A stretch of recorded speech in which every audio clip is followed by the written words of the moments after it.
Dear students अस्सलाम वालेकुम। आज हम कल वाला जो लेसन है उसको ही कंटिन्यू करेंगे। कल हम एम्ब्रियोनिक डेवलपमेंट जो पढ़ रहे थे उसमें हमने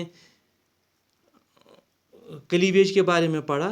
तो उधर क्लीवेज क्या होती है, उसकी कैरेक्टरिस्टिक्स क्या होती हैं। तो यहाँ पर आज हम डिस्कस करेंगे टाइप्स ऑफ क्लीवेज। तो in animals cleavage is of two types. Cleavage दो टाइप की होती है। एक टाइप की क्लीवेज को हम हालोब्लास्टिक क्लीवेज कहते हैं, दूसरे को हम कहते हैं मीरोब्लास्टिक क्लीवेज। तो हालोब्लास्टिक क्लीवेज में होता है whole of the zygote divides into blastomeres.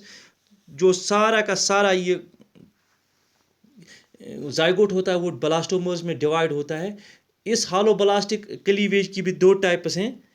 एक टाइप है इसका हालोब्लास्टिक इक्वल क्लीवेज, तो दूसरा है हालोब्लास्टिक अनइक्वल क्लीवेज। तो holoblastic equal cleavage whole of the zygote divides into blastomeres of same size, ये मैमल्स में होता है। एंड हालोब्लास्टिक अनइक्वल क्लीवेज ये एम्फीबियंस में होता है। यहाँ पर जाइगोट डिवाइड होता है इनटू ब्लास्टोमर्स, लेकिन आज मतलब एक ही साइज़ के ब्लास्टोमर्स उसमें नहीं बनते हैं, यानी अनइक्वल साइज़ के ब्लास्टोमर्स बनते हैं। तो एम्फीबियंस में देखा गया है। और जो सेकंड टाइप ऑफ क्लीवेज है वो है मीरोब्लास्टिक क्लीवेज। इस मीरोब्लास्टिक क्लीवेज में only A part of the zygote divides, खाली एक पार्ट जाइगोट का डिवाइड होता है। बिकॉज ऑफ, क्योंकि इसमें जो एग्स होते हैं उनका मेगालिस्थल नेचर ऑफ एग्स होता है, as in case of reptiles and aves. Reptiles और एवज में ये होता है। तो जो ही क्लीवेज स्टार्ट जो होती है, जो कैरियोगेमी होती है, तो उसके बाद ही ये क्लीवेज स्टार्ट होती है। तो फर्स्ट क्लीवेज ड्यूजन जो होता है ये स्टार्ट हो जाता है जो ही कैरियोगेमी हो गई।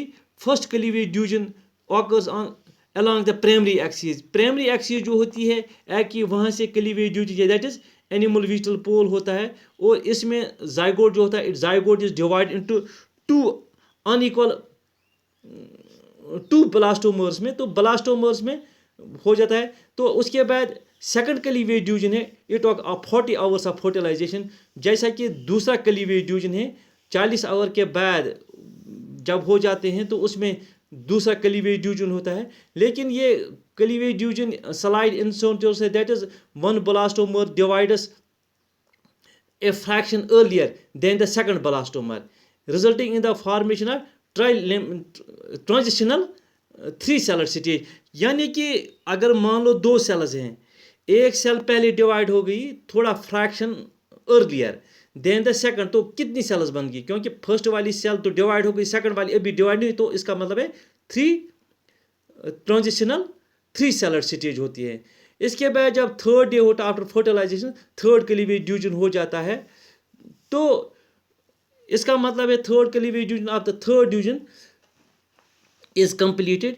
ड्यूरिंग क्लीवेज, जो क्लीवेज के दौरान, तो एम्ब्रियो जो होता है, the embryo slowly moves toward the fallopian tube. ये फॉलोपियन ट्यूब की तरफ ये क्या करता है, फॉलोपियन ट्यूब, तो ये मूवमेंट करता है।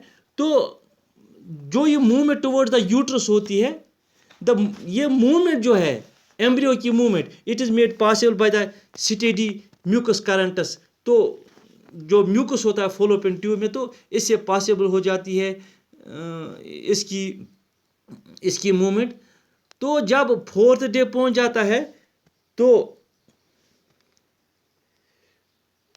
ये डिफरेंट स्टेज दिखाए गए हैं। तो जो फोर्थ डे होता है, एम्ब्रियो हैज यूट्रस। तो एम्ब्रियो यूट्रस में पहुंच जाता है कब? चौथे दिन। तो यूट्रस में पहुंच गया। अब इसके पास सेल्स कितनी होती हैं? कहते हैं चौथे दिन इसमें सेल्स होती हैं 16 to 32 ब्लास्टोमर्स। और ये एम्ब्रियो जो होता है ये रिजेंबल मोरस से होता है, यानी मलबरी से होता है। तो तब ही इसको कहते हैं हम मारूला। तो ये मारूला जो होता है ये सॉलिड बॉल ऑफ सेल्स होती है, एक बॉल ऑफ सेल्स होती है ये कौन। लेकिन इसने क्या होता है